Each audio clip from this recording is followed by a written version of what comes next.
Todo el mundo decía, plagió su tesis, y tú estás diciendo ahorita, todos los dictámenes marcan algo diferente. Oye, Yasmín, fíjate que me comentabas que en el momento de decantarte entre a quién apoyar, a la presidencia de la Suprema Corte de Justicia, apoyas a Norma Piña. ¿Cómo te ha parecido su trabajo? Por cierto, lo del tema de la tesis ya fue aclarado puntualmente ante las instancias jurisdiccionales, donde todas han determinado que yo soy la autora de la tesis. Ha habido en la historia de la Corte 500 hombres. Sí. Y solamente hemos llegado a la Corte 15 mujeres. Dieron origen a una crisis al interior del Poder Judicial Federal, una crisis no tan solo de credibilidad, sino una crisis de señalamientos, de corrupción, de familiarismo. ¿Tú veías necesaria la reforma al Poder Judicial? ¿Esta reforma en particular te gusta? ¿Estás a favor? ¿Hay temas en los que no te encanten? Cuéntame un poquito más sobre eso.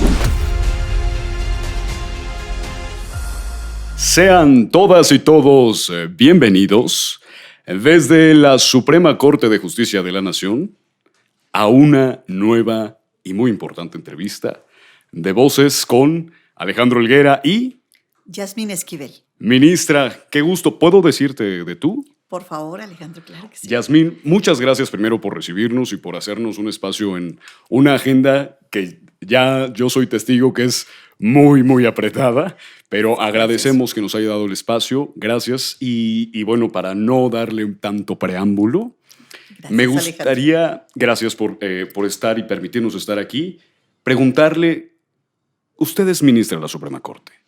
Efectivamente, Alejandro, hace 5 años llegué aquí a la Suprema Corte de Justicia de la Nación, propuesta por el presidente Andrés Manuel López Obrador y aprobada por el Senado de la República. Pues un cargo que ha sido el mayor honor de mi vida, después de 24 años de estar en la carrera jurisdiccional y 40 años en el servicio público. Me preparé para ser magistrada, más tarde para ser ministra, y finalmente se pudo lograr. Y aquí en la Suprema Corte pues hemos estado trabajando intensamente durante 5 años en todos los temas que le importan a la ciudadanía. Claro. Lo que yo preguntaba, y creo que es muy interesante, es esta democratización de la información del Poder Judicial había sido, yo incluso podría decir, desde un hermetismo muy grande. Ver las múltiples sesiones era un tema a veces complicado. Yo les compartí al equipo, yo estudié Ciencias Políticas en la UAM Xochimilco. Y en la UAM Xochimilco, pues mis materias favoritas eran Derecho Constitucional y Administrativo. Y vimos en una clase que era la Suprema Corte de Justicia, era muy general. Y a lo que voy es, creo que no está, o no había estado más bien, la información al 100 sobre qué hace un ministro. ¿Usted nos podría compartir qué es exactamente lo que hace un ministro? ¿Por qué es importante un ministro de la Suprema Corte? Alejandro, nuestro país está cambiando. Estamos en procesos de transformación. Esta transformación siempre genera en ocasiones inquietud, pero lo más importante es que los funcionarios públicos debemos ser como una caja de cristal. Es decir, que no haya secretos, no haya temas que no se puedan tocar y que además podamos abrir el espacio público, porque aquí la Suprema Corte de Justicia de la Nación es la casa de la justicia, el palacio de la justicia. No podemos cerrar las puertas de la justicia a los ciudadanos. Hoy más que nunca debemos tener una justicia de puertas abiertas, una justicia cercana a la gente. Y esta justicia tiene que cambiar y irse transformando. Un adeudo que tenemos los juzgadores histórico con la ciudadanía, pues es justamente el tema de justicia. A muchos mexicanos se les pregunta y dice, la justicia es lenta, la justicia es solo para aquellos que tienen posibilidad de pagar un abogado. Justo. La justicia no la encontramos, no nos atienden en las oficinas públicas y cuando vamos ante los jueces son eternos los procedimientos y pues una justicia lenta es una justicia denegada. Ese es un tema que preocupa y preocupa muchísimo, me preocupa Claro. a mí en lo personal de que no tengamos una justicia de acceso a las personas. Ahora, en estos procesos de cambio, uno de los temas que tocas, Alejandro, y es fundamental, es la información. Tenemos que dar la información. El dinero con el que nosotros trabajamos es dinero público. Entonces, en esa parte, en rendición de cuentas y transparencia, sin duda. Fundamental. Sí. Fundamental. Pero también los procedimientos jurisdiccionales. Todos aquellos trabajos que se hacen dentro de los juzgados, todos los acuerdos, resoluciones, sentencias, pues tienen que ser públicas para que la gente sepa qué es lo que están haciendo nuestros jueces, nuestros magistrados y los ministros de la Suprema Corte de Justicia de la Nación. Y pasando a la otra pregunta que es muy importante, es ¿qué hace un ministro? Justo. Porque afortunadamente ahora y sobre todo con el proceso de reforma al Poder Judicial, la gente va a tener acceso de saber quiénes son los candidatos y candidatas a ministros de la Corte. Entonces, ¿qué hace un ministro? Ese es un primer cuestionamiento. Un ministro es aquel que determina sobre las acciones de inconstitucionalidad, aquellas acciones o controversias o juicios de amparo que traen temas de constitucionalidad o de importancia y trascendencia. En este sentido, Alejandro, todo aquello que considere el ciudadano que está violentando sus derechos humanos y que va en contra de la Constitución, existen los mecanismos legales para que llegue a la Suprema Corte y la Suprema Corte determine si ese derecho está siendo violentado o si ese derecho es en contra de la Constitución. Okay. Entonces, eso es lo que llega a la Suprema Corte. En promedio, a nivel federal, tenemos más de 1,5 millones de amparos al año.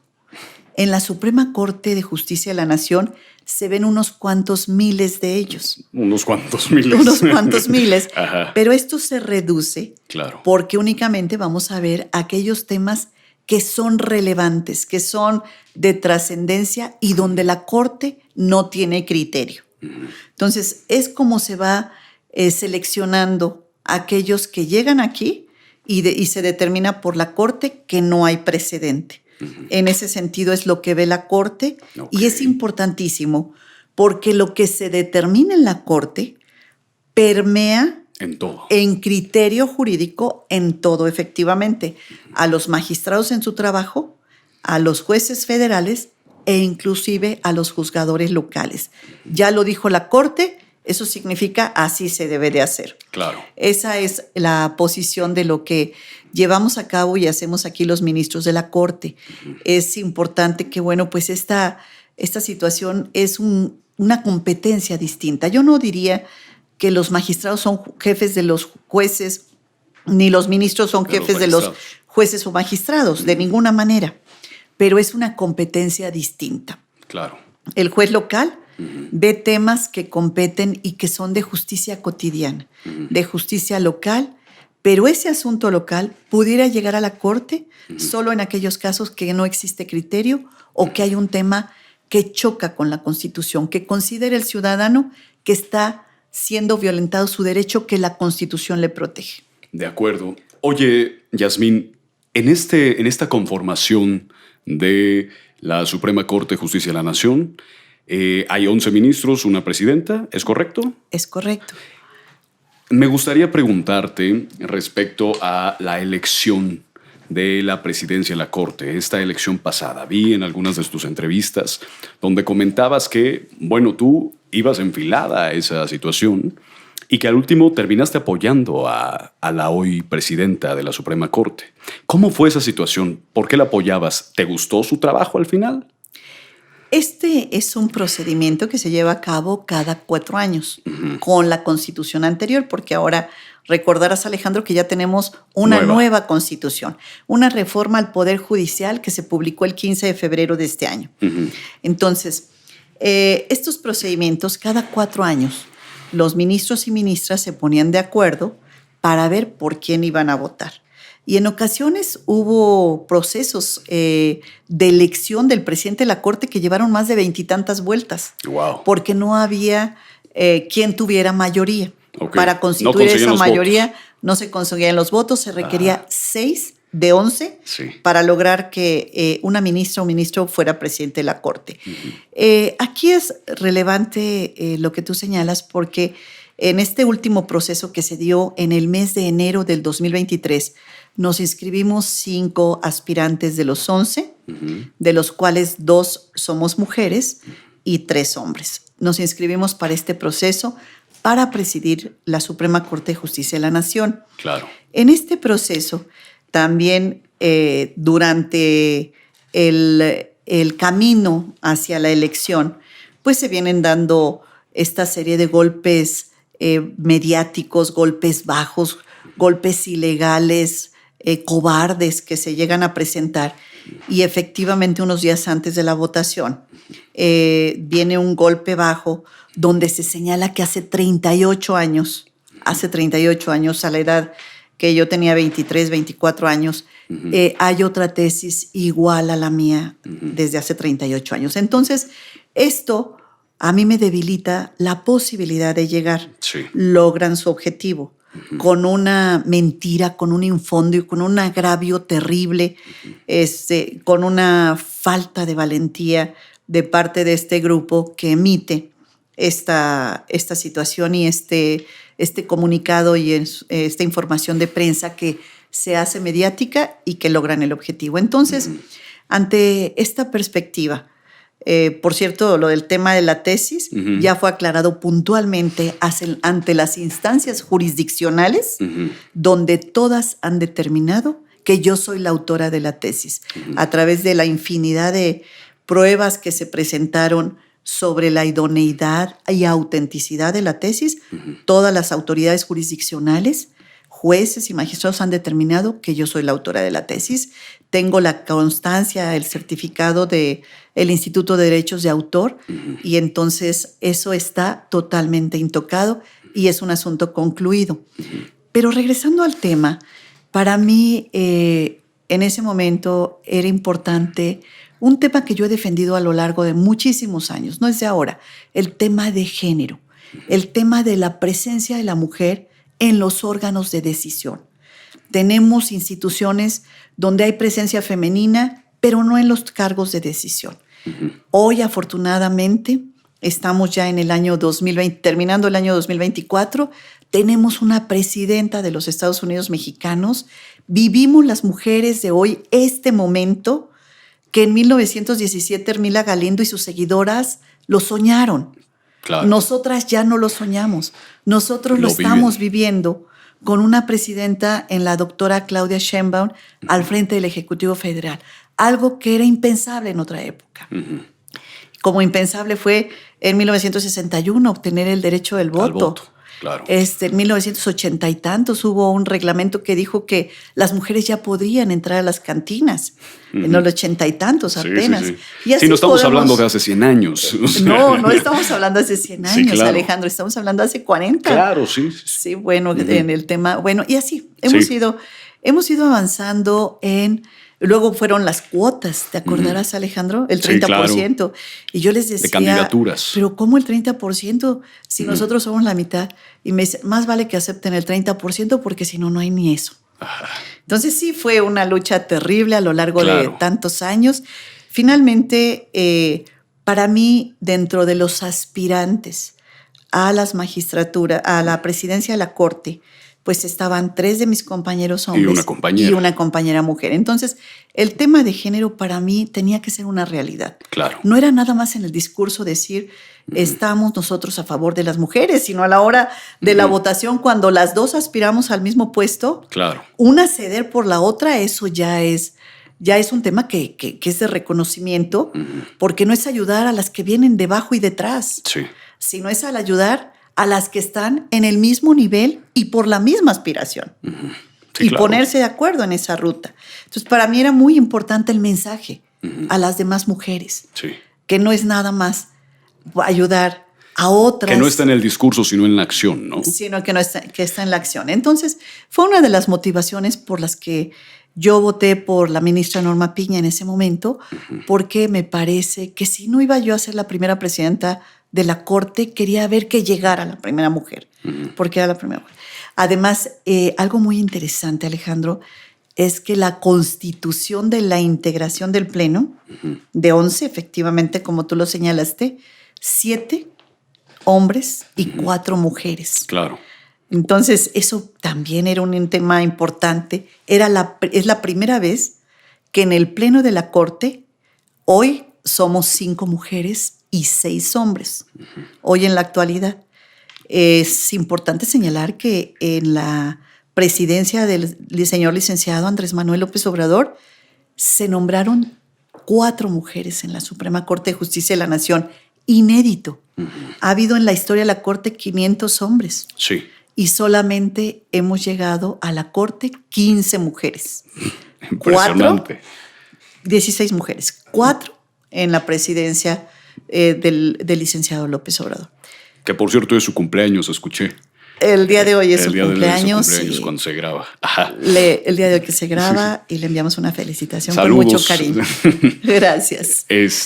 La con el reconocimiento y cariño. Bueno, regresando a nuestro tema, la reforma al Poder Judicial va a permitir, entre otras cosas, que haya mayor presencia de mujeres en juezas y magistradas. Sí. Porque van a entrar 1 y 1. De los que salgan electos como juzgadores, 1 va a ser hombre y 1 mujer. Entonces va a ser 1 y 1, de tal suerte que inclusive para los casos de los tribunales regionales en materia electoral, las salas regionales en materia electoral, van a ser 2 mujeres y 1 hombre. El caso del Tribunal de Disciplina Judicial, 3 mujeres y 2 hombres. Okay. Y el caso de la Suprema Corte de Justicia de la Nación, de los 9 que van a ser electos, 5 mujeres y 4 hombres. Okay. Entonces se va a tener mayoría en algunos de las instituciones de justicia, mayoritariamente mujeres. Eso es fundamental. Claro. Porque ya entramos a un tema de una paridad sustantiva, real, auténtica, y que se va a ver reflejada en la próxima elección del 1 de junio, donde vaya entrando un hombre y una mujer en cada uno de los cargos. Oye, Yasmín, fíjate que me comentabas que en el momento de decantarte entre a quién apoyar, a la presidencia de la Suprema Corte de Justicia, apoyas a Norma Piña. ¿Cómo te ha parecido su trabajo? ¿Te ha parecido bueno? ¿Crees que ha hecho un buen papel? ¿Cuál opinión te merece ese trabajo? Bueno, realmente creo yo que ella llega en un momento político en el país de cambio y de transformación. Ella llega en una realidad social y política que probablemente no entendió la dimensión de frente a lo que estaba y lo que representaba en ese momento, lo que representa la institución del Poder Judicial Federal. No considero que no estuvo a la altura de la circunstancia que en ese momento le tocó vivir. Ella probablemente tuvo muy buenas intenciones, pero muchos errores. Y estos errores fueron los que dieron origen a una crisis al interior del Poder Judicial Federal, una crisis no tan solo de credibilidad, sino una crisis de señalamientos, de corrupción, de familiarismo, de este abuso excesivo, no tan solo en las facultades jurídicas, sino este abuso excesivo de poder, de pretender estar arriba de los otros 2 poderes. Y este rompimiento de diálogo que se da en la presidencia de la ministra Norma Piña, me parece que eso fue tomar una posición de opositor a los otros 2 poderes. Entonces perdió la imparcialidad que debe tener un juzgador. Y el presidente de la Corte. Exactamente, la imparcialidad que debe tener el presidente de la Corte al ponerse como jugador político y no hacerse a un lado de las contiendas políticas. Claro. Porque a nosotros nos toca determinar quién tiene la razón, quién tiene el derecho. Entonces creo que en algunos momentos perdió la imparcialidad y esto inmediatamente abonó en la polarización y en la raíz de la reforma al Poder Judicial Federal, sin duda alguna. Fue uno de los ingredientes que dieron origen a esta gran reforma al Poder Judicial. Oye, Yasmín, fíjate que yo escucho esta lección de la presidencia de la Corte y escucho en donde dices se dieron ataques bajos, en donde tú estabas como una de las 5 candidatas a presidir esta Corte. ¿Cómo es que viviste esta situación del plagio? Tú lo viviste de una forma complicada, todo el mundo decía plagió su tesis y tú estás diciendo ahorita todos los dictámenes marcan algo diferente. ¿Cómo es que logras entonces decir no es cierto, son mentiras? ¿O cómo es que refutas algo que es desde la parte mediática tan fuerte? Por supuesto fue un tema difícil, complicado. Claro. Para mí enfrentar esta situación no fue nada sencillo. Sin embargo, yo sabía que era un golpe político. Era un golpe bajo que justamente 7, 8 días antes de las votaciones saliera este tema con este impacto mediático. Entonces, ante la conciencia de que este era un tema de orden político, no he considerado que sea un tema personal, sino un tema para descarrilar a una candidata del proceso de sucesión en la Corte, al estar consciente de eso, enfrentas el problema con una gran valentía y con la fortaleza y experiencia que me dan 40 años en el servicio público, pues he visto muchas cosas. Y entonces enfrento este tema desde la parte que es mi fuerte. ¿Cuál es? La parte legal, la parte jurídica. Sí, sí, sí. Entonces, en la parte mediática, pues evidentemente traían un background donde me iban rebasando. Pero en la parte jurídica y legal no había manera que me ganaran. Yo estaba muy consciente de lo que había pasado hace 38 años. Busqué todos los documentos en los archivos de la casa de mi mamá.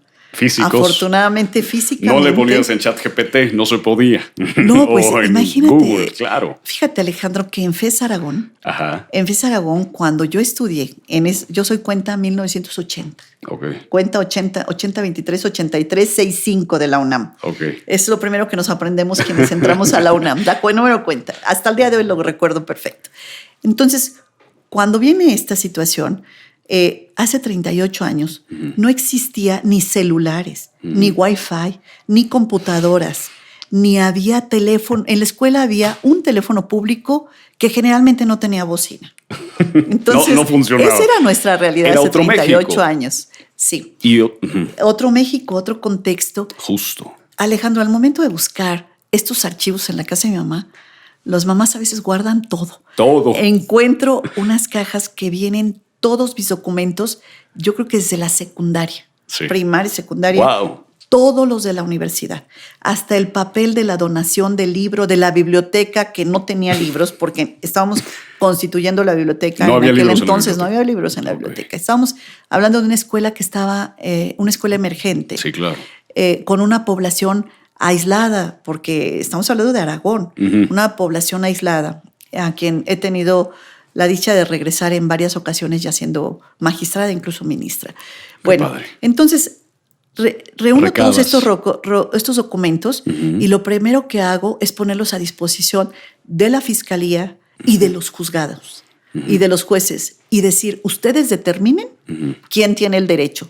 Y aquí está la declaración de mis profesores, de mis maestros, de mi directora de tesis, que fue también la presidenta del sínodo, uno de los integrantes del sínodo, el otro ya había fallecido. Entonces pongo a disposición declaraciones de mis compañeros, de mis profesores, de los que integraban el sínodo, de los materiales y peritajes en documentoscopía, en grafoscopía, en la línea del tiempo, peritajes forenses, donde se determinara, y también solicito que mande a llamar la fiscalía y los jueces a la otro alumno que había presentado la tesis antes que yo y yo no la presenté antes porque me faltaba el servicio social.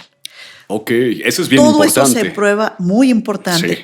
Y encontré los documentos donde la profesora, antes de que el otro alumno se titule, a mí me iba recibiendo mis capítulos. Okay. Esos también se les hizo pruebas de grafoscopía.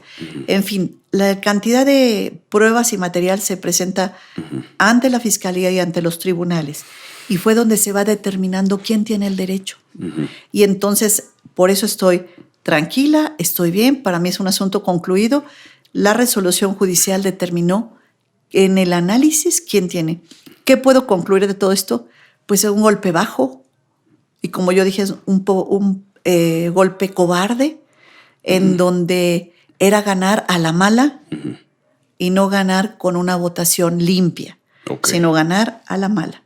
Y entonces, pues así fue como sucedió esta historia, Alejandro. Sí. Qué bueno que me lo preguntas, porque me parece que es un tema que hay que ventilar, comentar y hablar acerca de esa fortaleza y ese que me permitió inclusive conocerme a mí misma, lo fuerte que era.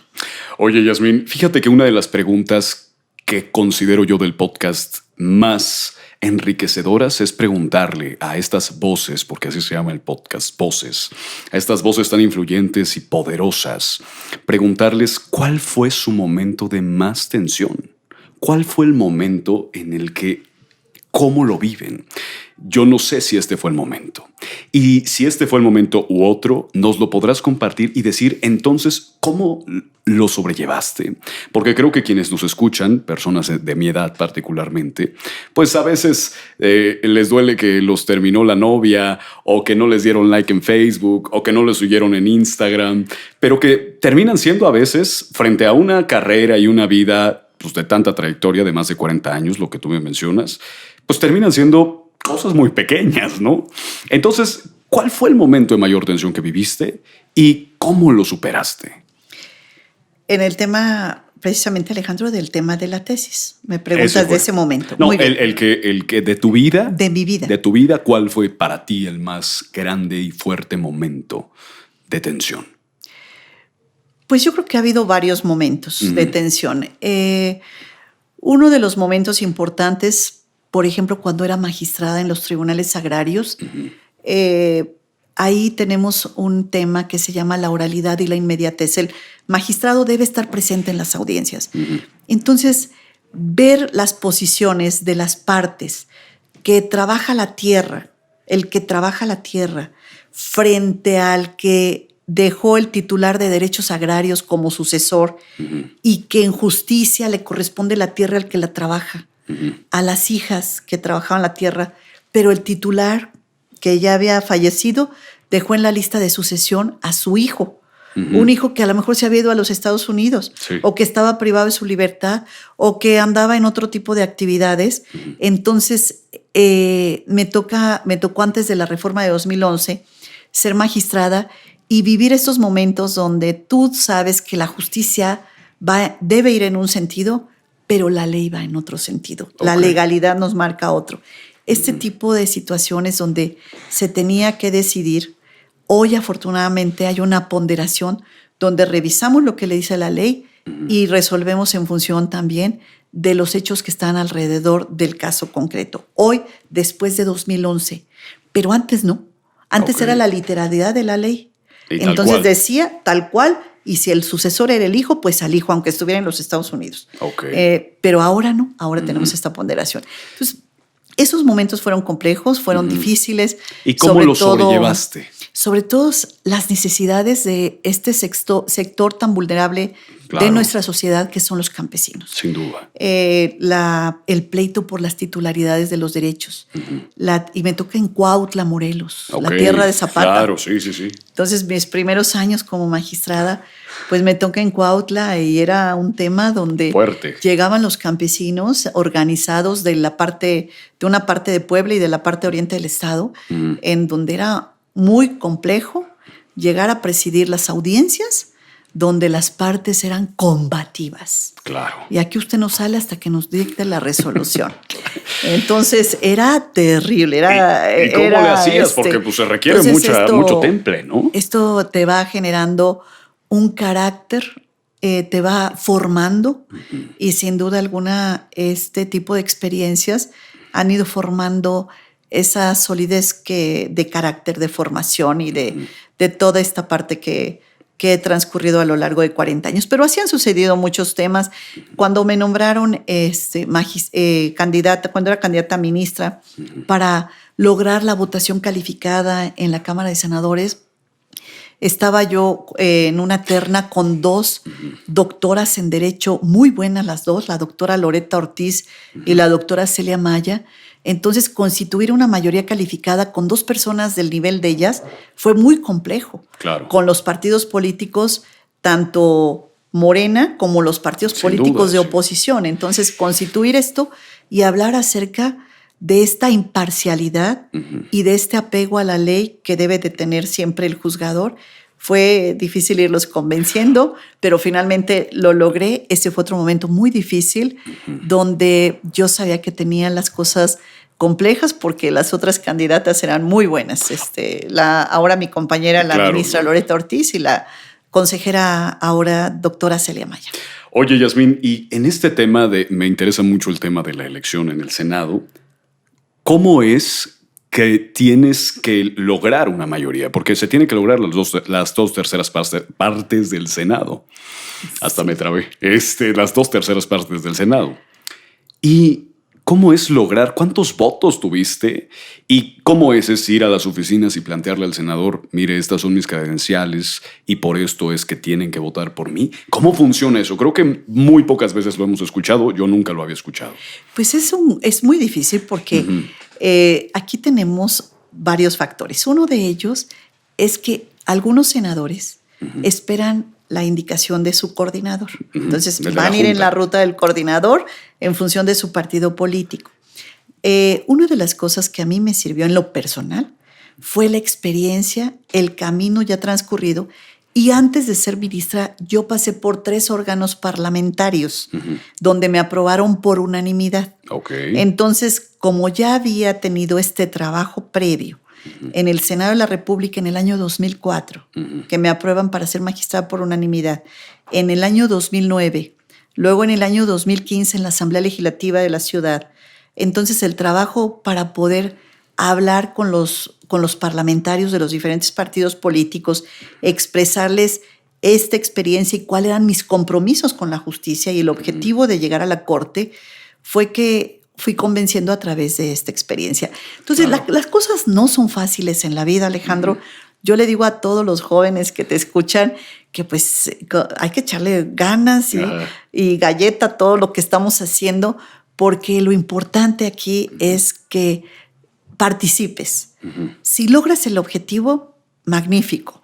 Pero si participas, tienes la posibilidad de ir creciendo y de ir preparándote y de ir buscando estos espacios. Entonces, nunca se vengan abajo. Ni aunque pasen por la mayor crisis, personal o profesional, pueden dejarse vencer. Tienen que salir adelante porque sí se puede. Porque sí se puede. Yo estudié en escuelas públicas toda mi vida. En escuelas, en la primaria, secundaria, preparatoria y universidad. Fui a la prepa número 9, luego fui a FES Aragón y ya la maestría y el doctorado lo hice en escuelas privadas, pero toda mi formación básica y bachillerato y universidad en escuelas públicas. Entonces, yo sé el esfuerzo que hay que hacer todos los días, desde muy temprano hasta muy tarde, porque bueno, pues he estado en los diferentes poderes federales y poderes locales de la Ciudad de México y sé que este es un esfuerzo de todos los días. Entonces hay que echarle ganas, hay que salir adelante y nunca dejarse vencer, aunque tengamos la crisis más grande o aunque no nos den like en nuestro Twitter. Claro. Aunque nos den uno que otro raspón por ahí. Oye, a mí me interesa mucho este comentario. Mi pregunta iba enfocada a eso, ¿a qué consejo le dabas a los jóvenes? Pero a mí me gustaría preguntarte además, ¿de dónde sacas esta fuerza? O sea, creo que es a veces desde el discurso decirlo muy fácil, pero desde la acción es muy complicado. Desde la acción de decir hay que anteponernos, híjole, ¿de dónde agarro esas fuerzas cuando no se tienen? Alejandro, yo soy producto de mis amigos y mis enemigos. Qué buena frase. O sea, no, es decir, ellos también han sido parte de la construcción de ese carácter. A veces pienso que te ayudan más. Y siempre tus enemigos te ayudan. Te marcan tus errores. te marcan tus errores, pero te ayudan también a llegar. Sí, claro. Sí, porque inclusive te visibilizan. Sí. Entonces, aquí tú eres la construcción de todo eso que va generándose. ¿Y dónde está tu fortaleza? Pues tiene que estar primero en tu amor propio, en ti mismo, en tu estudio, en tu preparación, en tu tenacidad, en tu permanencia. Y además, pues las personas que llegan son las personas que son constantes. Entonces no podemos dejarnos en el camino porque la novia nos dejó, porque nos maltratan en el Twitter o porque nos salen los enemigos políticos a pretender descarrilarnos de un proyecto de hace 38, que hace 38 años cuando eras joven, pues reprobaste la materia de X o Y. Sí, claro. O sea, no podemos dejarnos. Entonces, tenemos que salir. Sí. ¿Por qué? Porque así somos los mexicanos y porque así debemos ser todos en función de buscar un México mejor. Un país donde sea un país de igualdades, un país de equidad, un país, en mi caso, en el Poder Judicial Federal, de acceso a la justicia. La gente está cansada de muchos temas. Que se liberen a los delincuentes, Claro. que no se les atienda en las oficinas públicas, que cuando son víctimas de un delito no se les reconozca tal carácter o no se les dé la atención debida. De los jueces que están alejados y que están en cuatro paredes y nunca los atienden.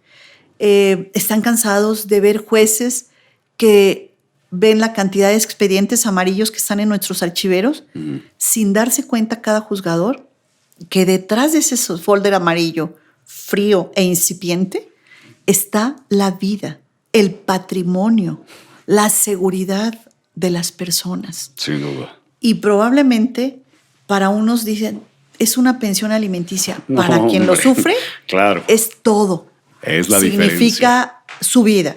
Entonces, cuando eres consciente de que detrás de cada expediente está una persona o unas personas esperando justicia y que tienen mucho tiempo exigiéndola y que los caminos del diálogo se agotaron, por eso vienen ante un juez para que les diga si tiene la razón él o su contraparte. Cuando tienes esa conciencia empieza a cambiar la situación. Claro. Pero es un trabajo de todos juntos. No es, Alejandro, un trabajo individual, sino tenemos todos juntos que jalar y que ir avanzando en esa ruta. Oye, fíjate que yo creo que no debe existir un solo día de tu vida que no escuches la palabra justicia. No, creo que hice el conteo, no sé si bien o mal, ustedes me dirán, 18 veces dijo la palabra justicia en esta entrevista. Y claro, ¿cómo no? Estamos en la Suprema Corte de Justicia de la Nación. Entonces, mi pregunta va enfocada, acaba de pasar la hoy ley, entonces reforma al Poder Judicial, en donde se decía que la justicia pronta y expedita pues era un cuento que nos habían vendido muy bonito, ¿no? Y que a veces pues ni cuento era porque pues no se llegaba a esta justicia. ¿Tú veías necesaria la reforma al Poder Judicial? ¿Esta reforma en particular te gusta? ¿Estás a favor? ¿Hay temas en los que no te encanten? Cuéntame un poquito más sobre eso. La reforma al Poder Judicial Federal era necesaria. Era necesaria. Era una reforma que ya se veía venir.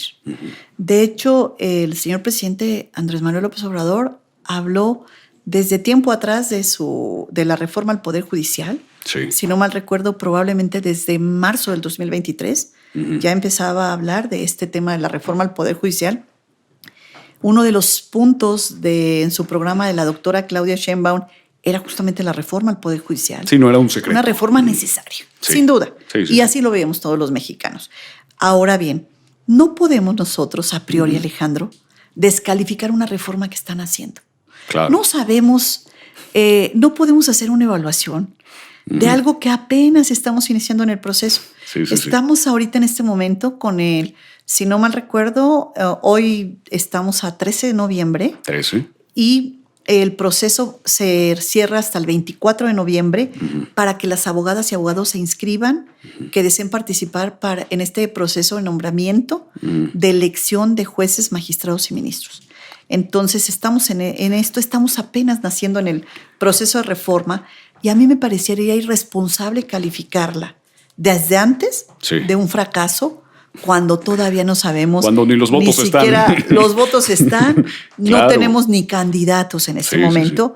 No ha habido proceso de elección, que será el 1 de junio del año próximo, de 2025.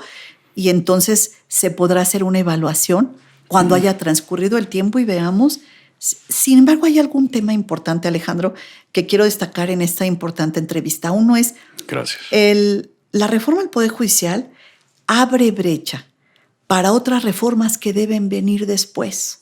Por ejemplo, el tema de prevención en policía, las policías, el tema de investigación de los ministerios públicos, los procesos que se están llevando en los ministerios públicos. Tenemos también el tema de atención a las víctimas, que todavía hay temas importantes y pendientes que no aborda todavía esta reforma al Poder Judicial. Que tenemos temas con relación a leyes anacrónicas, claro, que son de hace 50 o de 100 años. Que en el México de hoy ya no aplican. Que en el México de allá no aplican. Entonces, se tiene que revisar todos estos procesos de coordinación entre instituciones, porque esos rompimientos de diálogo generan en ocasiones impunidad y que salgan los delincuentes, sí, claro, porque el criterio que tiene el policía es distinto al del Ministerio Público y distinto al del juez. Entonces, necesitamos también tener esos sistemas de diálogo que debe haber entre instituciones para evitar la impunidad en los delitos. Tenemos muchos temas que revisar y que fueron planteados en los diálogos con motivo de la reforma al Poder Judicial que llevó a cabo la Cámara de Diputados. Sí. Ahí se habló de infinidad de temas que están pendientes en la agenda del sistema de justicia en México. Creo yo que el legislativo tiene un camino importante que avanzar sobre todas estas reformas que deben darse y que deben seguir después de la reforma al Poder Judicial, porque esta únicamente fundamentalmente habla de la forma de nombramiento de jueces y magistrados y ministros. Sí. Pero todo lo demás también se tiene que ver, ¿qué es estructural? Se tiene que abordar, claro, y qué es estructural y qué es fundamental abordarlo. Entonces, esta abre brecha de lo que viene después y esta no la podemos todavía señalar que no va a funcionar cuando apenas vamos a votar, claro, apenas vamos a ir a ver quiénes son nuestros jueces y conocer quiénes son los candidatos. Sí, no han nacido, ya no lo quieren, ¿no? Ese es el tema muchas veces.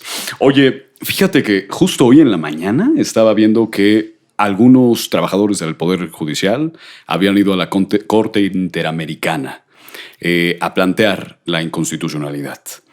Este tema, ¿cuál es tu opinión? ¿Tú crees que, porque la Corte ya resolvió, bueno, había un tema de 6 votos, 8 votos, que fue increíble, ojalá nos lo cuentes, pero ¿qué es lo que crees que viene después de eso? ¿Sí hay posibilidad de mediar entre tal vez jueces y magistrados no, pero ministros sí? ¿O ya no hay ninguna forma? Tú que en tus 40 años de experiencia que tienes en la justicia mexicana, ¿cuál es tu opinión? Bueno, primeramente los jueces magistrados que han acudido a la Comisión Interamericana de Derechos Humanos, claro, creo yo, Alejandro, que están en su libre de derecho de defensa. Sin Ellos duda. Pueden acudir a las instancias internacionales. Ellos presentan su queja, ya parece ser que el día de ayer tuvieron una audiencia para efecto de que la Comisión Interamericana vaya revisando el análisis del caso. Sin embargo, yo considero que una instancia internacional como es la Comisión Interamericana o incluso la Corte Interamericana de Derechos Humanos no tiene facultades para venir a decirle al Estado mexicano cómo debe nombrar a sus jueces, porque además este es un mandato soberano que se reflejó no tan solo en las urnas, sino a través de los representantes populares en una reforma constitucional aprobada por la mayoría calificada. Entonces ya existe una expresión soberana del Estado mexicano donde dice cómo quiere elegir sus jueces y magistrados y ministros. Ahora, no puede venir una instancia externa, ni existe precedente para que nos diga que siempre este sistema no le gustó a la Corte o a la Comisión, sino ahora lo tienen que hacer como de una forma diferente. Hay un precedente. No existe y yo no veo forma de que el sistema de elección de jueces, magistrados y ministros cambie, aún con la intervención de estos organismos internacionales que están metiéndose ahorita con motivo de la queja presentada por parte de algunos juzgadores. Y por otro lado, lo que yo sí puedo manifestarte es que tenemos el 25% de los juzgadores que estaban en funciones que van a participar en el proceso de elección, que han tomado la determinación de no declinar de aceptar el pase automático que tienen a la boleta y de trabajar en función de que la gente los conozca, qué han hecho como juzgadores, cuáles son sus principios y entonces puedan las personas votar por ellos. Entonces estamos hablando del 25% que aceptó acudir a la boleta y que va a participar y que son jueces y magistrados que tienen carrera judicial. Oye, y dentro de este 25% entras tú.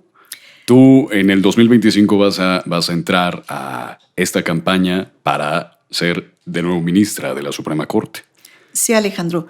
Yo, en el compromiso que tengo con México, el compromiso que tengo con la justicia, he determinado participar en esta próxima elección que se va a dar el domingo 1 de junio. Participaré con los candidatos que seleccionen los comités de evaluación y ya que la gente determine quiénes serán sus ministros y ministras. Sí. He decidido participar en ello. Pero aquí algo que es importantísimo es que esta forma diferente de nombramiento, no tan solo se van a considerar los antecedentes de la abogada y el abogado, sus antecedentes académicos, su experiencia profesional, Alejandro, también se va a considerar esa legitimidad social, porque ahora la ciudadanía va a participar en el nombramiento, va a ser parte del nombramiento, porque no es el único, sino es parte del nombramiento. Claro. El previo lo hace el comité de evaluación, de ver los perfiles idóneos, pero el siguiente lo va a hacer la ciudadanía y esta evaluación social es fundamental. Eso le va a dar mayor independencia todavía al juzgador, porque viene de un proceso de selección en el comité de evaluación y luego viene de un proceso de elección popular. Sí, es un filtro tras filtro, ¿no? Exactamente. Oye, ¿y te emociona esto? No sé, yo escucho el tema de pues ministra de la transformación, no sé, me vienen a la mente muchas cosas. ¿A ti te gusta esta idea? Creo que desde el Poder Judicial, pues muchas veces pues se ha mencionado y señalado como algo negativo, como que viene la politización. Pero hay otro lado que creo que no se cubre, y es ese 25% que me mencionas, ese 25% que dice, pues yo sí le entro, y en ese 25% estás tú. ¿Cómo lo ves? Porque viene ya el próximo año. En menos de un año sabemos el resultado. ¿Tú cómo lo ves? Eso me interesa mucho. Lo veo como algo que no tiene precedente. Es algo nuevo para nuestro país y puede ser algo, Alejandro, que sea ejemplo para el mundo. Porque tenemos que todos participar para que esto sea un éxito. Participando aún con el voto nada más. O participando si son juezas o jueces, si son abogadas o abogados para ser candidatos. Pero esto tiene que funcionar y funcionar muy bien porque está el prestigio de nuestro país de por medio. Y en ese prestigio de nuestro país es lo que deseamos, que el sistema nuevo esté funcionando, funcione bien y que sea ejemplo para el mundo. Sí. Así como está planteado, nuestra reforma al Poder Judicial, no existe ningún precedente en otra parte del mundo. Existen casos similares. Sí. En los Estados Unidos se elige a los jueces mediante diferentes mecanismos de acuerdo a la entidad federativa. Claro. Al Estado federado. Pero sí existe un proceso de elección donde participa la ciudadanía en los Estados Unidos. Claro. Inclusive hay algunos estados donde participan los partidos políticos. Mira qué interesante. Que es interesante. Sí, sí, sí. Hay procesos de elección que no son iguales, diferentes en Suiza, en Japón, en Bolivia, en fin. Tenemos diferentes experiencias, pero como la nuestra va a ser única y va a ser ejemplar. Claro. Oye, y esta parte de la politización, ¿tú sí la ves? ¿Tú crees que los ministros, jueces, magistrados, en el momento en el que llegan, entonces se vuelven unos políticos que requieren de estos poderes fácticos que requieren de ellos para entonces llegar a estos escaños, o más bien para llegar al pleno de la Suprema Corte de Justicia y a los demás jueces y magistrados, perdón? Bueno, existen prohibiciones literales en la ley para efecto de las campañas. A ver, eso es interesante. Entonces, ¿estas prohibiciones cuáles son? La prohibición de la injerencia de los partidos políticos. Prohibido. Prohibido. Prohibido también el dinero público y privado. Okay. Prohibido. Entonces, con estas prohibiciones, donde no puede entrar dinero público y privado, donde los partidos no pueden participar, el juzgador está frente a la ciudadanía diciendo quién es. Y el juzgador es el que va a decidir el INE se encargará, Ujú. a través de los mecanismos y los acuerdos que expide el INE, de que los ciudadanos sepamos quiénes son nuestros candidatos. ¿Quiénes son nuestros candidatos en la entidad federativa o circuito judicial que nos toca votar? Entonces, el INE tendrá sus mecanismos, mediante mecanismos a través de los medios de comunicación o tecnológicos, donde va a dar a conocer a la ciudadanía quiénes son sus candidatos, para que la ciudadanía pueda acudir y votar por ellos. Esta es una responsabilidad del INE, que lo hará a través de los medios oficiales. Pero lo importante aquí es que todos estos poderes fácticos no debieran intervenir en la elección, toda vez que es una elección que debe ir la ciudadanía. Qué interesante es esto y yo creo que qué importante también, ¿no? Porque hay algo que es como en la parte de la práctica y la teoría, ¿no? Y yo sí creo que es esta entrevista que estará para la posteridad. Es muy importante verlo desde el aspecto en que la ley así lo establece y entonces hay que seguirla, ¿no? Y que deben existir estos mecanismos para que quien no cumpla con esta ley sea sancionado. Porque creo que eso es algo bien, bien importante. Ahora, ¿qué se tiene permitido? Porque la ciudadanía tiene que conocer. El uso de redes sociales. Okay. Se tiene permitido la utilización de material biodegradable, folletos, a través de material biodegradable. Se tiene permitido el uso de medios de comunicación en tiempos oficiales y la promoción que haga el INE sobre los candidatos en todos estos 881 cargos que se van a elegir en todo el país. Claro. 881 personas se van a elegir juzgadoras el 1 de junio. Entonces vamos a tener todo esto, vamos a ver cuál es la experiencia y que el INE vaya enfilando muy bien este proceso electoral judicial, que es un proceso diferente a un proceso político constitucional, sin como duda. lo que conocemos para diputados, senadores, para la presidencia de la República. Es completamente distinto. Entonces, hoy vamos a ver cuál es el desarrollo y a mí me da mucho gusto saludar a los juzgadores que están participando, juezas, jueces en todo el país en estos procesos que vamos a ir caminando, y también a las abogadas y abogados que decidieron y están decidiendo inscribirse en los diferentes comités para poder participar como candidatos y vayan a la boleta y pueda la ciudadanía decidir por cualquiera de ellos. Ojalá que todos tengan la idoneidad y cualquiera de los que vote la ciudadanía pueda hacer un magnífico papel como juzgador.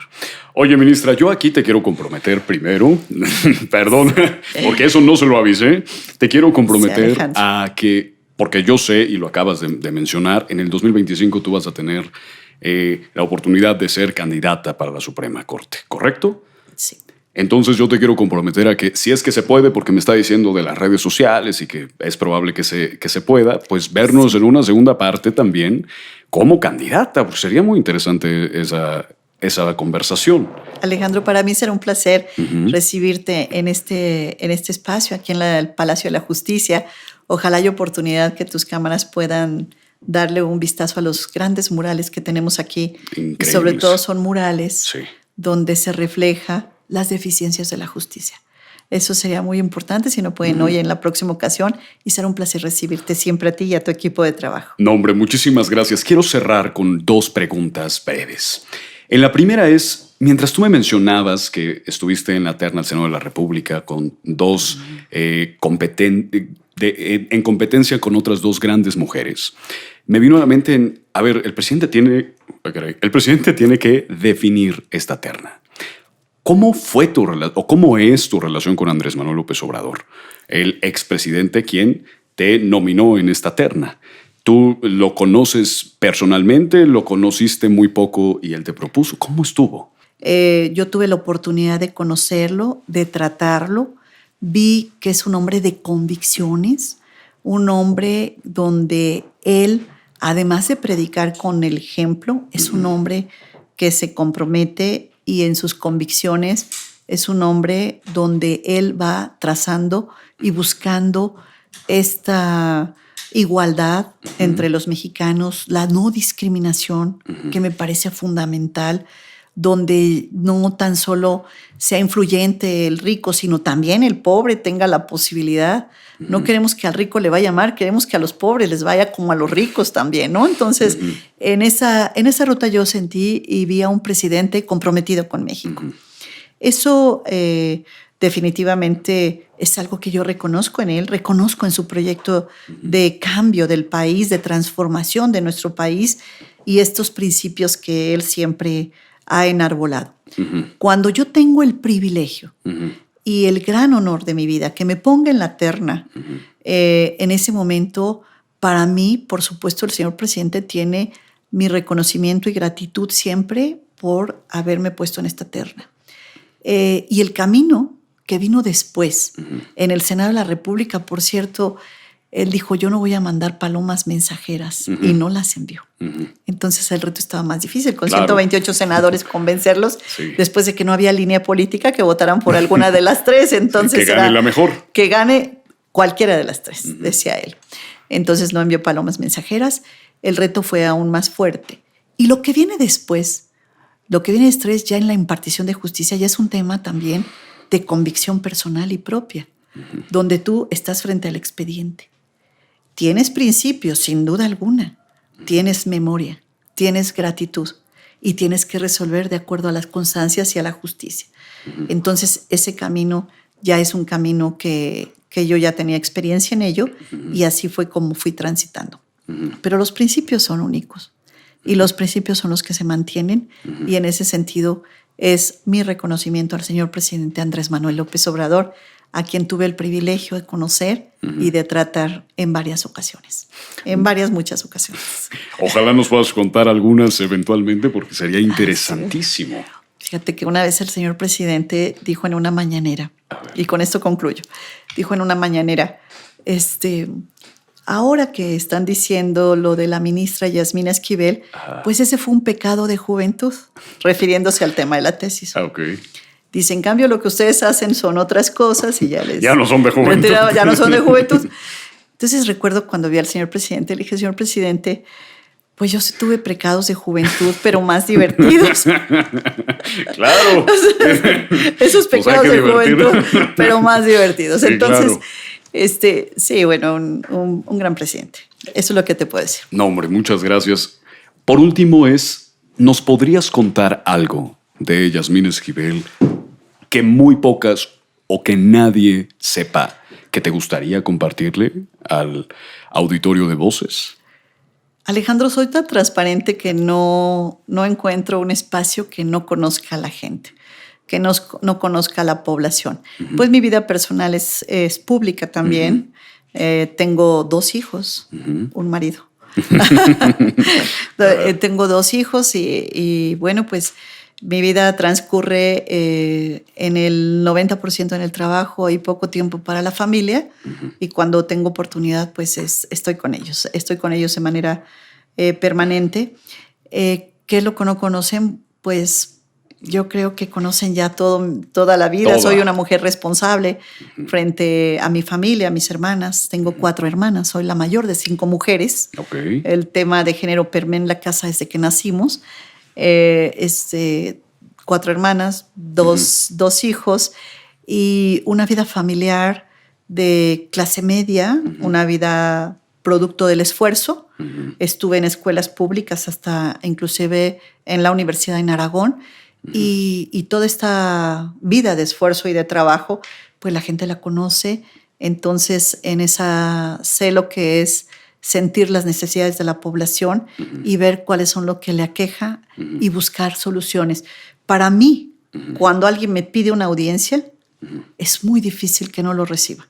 Siempre recibo personalmente a todos los que vienen, acuden conmigo, porque es importante escucharlos. Claro. Es importante, a pesar de que las agendas son muy saturadas, como ya lo viviste hoy, Alejandro, lo viví. Pues siempre trato de tener el espacio para todos y ver de qué se trata y tener el equipo suficiente para que pueda estar atendiendo cada uno de los puntos que nos tratan las personas, porque para ellos es lo más importante. Y cuando tú eres consciente de eso es cuando tienes posibilidad. Claro.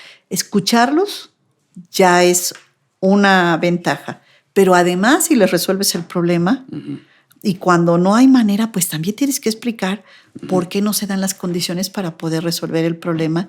Y lo que las personas quieren es esa transparencia, esa sinceridad, ese acercamiento. Y en eso estamos. De acuerdo, pues, ministra Yasmín Esquivel, Alejandro, se nos va el tiempo volando, es que es mágico, de rapidísimo. verdad. Y bueno, muchas gracias por escucharnos, por comentar, por likear. Gracias, ministra, por recibirnos en esta, tu oficina. Gracias. Para quienes no conocían, yo no la conocía, la verdad, alguna oficina de un ministro de la Suprema Corte. Esta es una sala de reuniones. Es sala de juntas. Y bueno, agradecemos mucho tu tiempo. Muchas gracias. Gracias a ustedes. Por favor, coméntenos, likeen, díganos qué les pareció la entrevista. Ministra, muchas gracias. Yasmín Esquivel. Alejandro, muchas gracias a ti y a todos tus televidentes. Gracias y a tu equipo de trabajo. Nos vemos Gracias. la próxima.